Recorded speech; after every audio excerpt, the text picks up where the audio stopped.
Saudara-saudari yang terkasih, kita selalu berusaha untuk hidup sehat, baik lahir maupun batin. Agar dapat hidup sehat, kita harus memenuhi kebutuhan tubuh kita, rohani kita dengan pantas dan pas. Kebutuhan dasar adalah makan dan minum, yang tanpanya kita tidak dapat hidup. Sayang, tak semua orang dapat memenuhi kebutuhan dasar itu dengan pas dan pantas. Di samping kebutuhan ada keinginan yang melampaui kebutuhan yang tanpanya kita masih bisa hidup. Pantang dan puasa yang kita mulai hari ini berkaitan dengan kontrol diri dari keinginan badani yang berlebihan agar terjadi pertumbuhan rohani yang lebih baik dengan mengurangi makan dan minum. Bukan sekedar mengurangi, tetapi agar bisa berbela rasa dengan saudara-saudari yang membutuhkan makan dan minum yang biasanya tidak bisa memenuhi kebutuhan dasarnya dengan pas dan pantas. Pantang adalah pengendalian diri dari berbagai kenikmatan, dari keinginan untuk menikmati hal-hal yang lebih baik agar bisa berbela rasa dengan mereka yang menderita kekurangan. Puasa adalah cara mengontrol diri dari kekenyangan berlebihan hingga kita makan dan minum kurang dari biasanya, bukan karena tidak mampu, tetapi karena ingin bersilih dari dosa kita dan berbela rasa dengan sesama, serta ambil bagian merasakan bagaimana Kristus juga menderita. Pantang dan puasa adalah jalan tobat agar perkataan dan perbuatan kita makin sesuai dengan kehendak Allah, makin murah hati dan makin berbelas kasih. Dalam bacaan pertama, Nabi Yoel mengajak kita untuk membuat pertobatan batin yang menjadi dasar dari pertobatan fisik.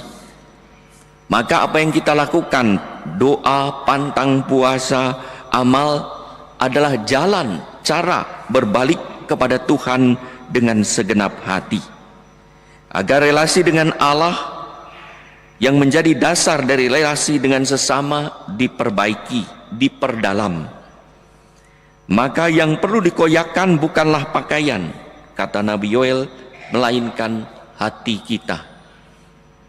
Akarnya adalah hati yang memicu budi, pikiran yang kemudian menggerakkan kaki atau tangan untuk berbuat. Bagi Yesus, kegiatan asketik, puasa dan pantang, aktivitas mistik, laku tapa dan doa, serta kegiatan karitatif, amal dan kasih, janganlah hanya menjadi upacara seremonial dan ritual saja asal kita lakukan pada masa Prapaskah, tetapi menjadi usaha yang mendekati diri kita, mendekati Tuhan dan berbakti pada Allah, yaitu bagaimana menyenangkan Allah, bukan menyenangkan diri sendiri dengan harapan menuai pujian. Pantang, puasa dan amal serta doa adalah urusan saya dengan Tuhan, yang efeknya dirasakan dalam urusan saya dengan sesama melalui bentuk bela rasa. Saudara-saudari yang terkasih, apa reaksi kita saat kita tahu bahwa hari ini Rabu Abu? Kebanyakan bersyukur dengan penuh rahmat, karena kita akan memulai lagi masa khusus, masa rahmat yang memberi kesempatan kita untuk bertobat. Mungkin ada juga yang berkata, waduh, kudu pantang dan puasa, padahal sudah ada berbagai rencana. Tak sedikit orang tergoda untuk hitung-hitungan juga dalam pantang dan puasa. Mungkin orang berkata, lumayan memperlancar program diet. Selama Prapaskah hanya makan sayur, buah, hingga tubuh jadi langsing dan muka jadi celing. Bisa jadi orang berpikir begitu. Itu bonus, tapi bukan tujuan. Karena memang orang yang banyak berdoa, berpuasa, pantang amal, ya akan mengalami kehidupan rohani yang tumbuh, yang akan mempengaruhi badan kita, makin bersuka cita. Lalu mungkin orang bertanya, saya harus pantang dan puasa apa? Pantang dan puasa dari sesuatu yang membuat kita mudah jatuh dalam dosa, mudah lekat. Ada orang macam-macam pantang daging yang umumnya dilakukan.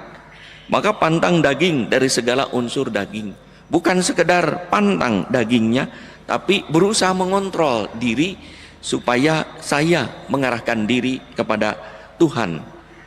Pantang daging, bisa jadi juga orang berkata, kalau bubur ayam boleh tidak, kan nggak ada ayamnya? Boleh, ya ada. Kalau mie instan rasa ayam bisa nggak? Ya ada ayamnya gitu. Ya, orang tawar-tawar gitu ya, kan tidak ada dagingnya. Coba lihat makan instan, nggak ada kan bentuk dagingnya, tapi kan ada rasanya.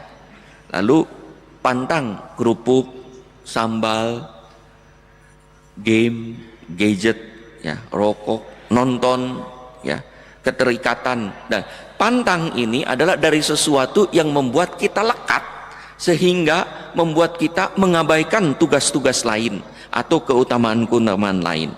Maka pantang dan puasa bukan untuk menyiksa diri, tetapi untuk mengembangkan hidup rohani yang membawa efek pada kesehatan badani. Jadi pantang itu adalah jalan pertobatan. Karena puasa tanpa doa, itu disebut diet. Puasa tanpa amal itu disebut ngirit atau bahkan pelit. Ya. Justru doa, amal itu harus dirangkai dalam doa. Tujuannya adalah doa. Saudara-saudari yang terkasih, orang berpuasa dan berpantang tujuannya menahan diri agar makin dekat dengan Tuhan, makin selaras dengan kehendak Allah. Orang berdoa dan tapa bukan untuk kesalehan pribadi, tetapi agar makin dekat dengan Bapa, dengan Allah, hingga memancarkan kasih kepada sesama. Orang melakukan tindakan amal dan kasih bukan untuk dipuji, tapi untuk menggunakan dan memanfaatkan seluruh energi dan materi untuk kehidupan jemaat dan kepentingan masyarakat. Buah nyata dari pertobatan adalah waktu berdoa kita dan kesungguhan kita berdoa merayakan sakramen-sakramen itu bertambah. Pengendalian badan dan kontrol diri makin baik, keterlibatan dalam kegiatan umat makin bertambah, serta kepedulian membantu masyarakat kian meningkat. Maka fokusnya adalah hidup rohani yang berbuah dalam kehidupan nyata hingga kita sungguh mengalami sukacita. Mari kita lanjutkan dengan upacara pemberkatan abu dan penandaan abu di dalam pada dahi kita.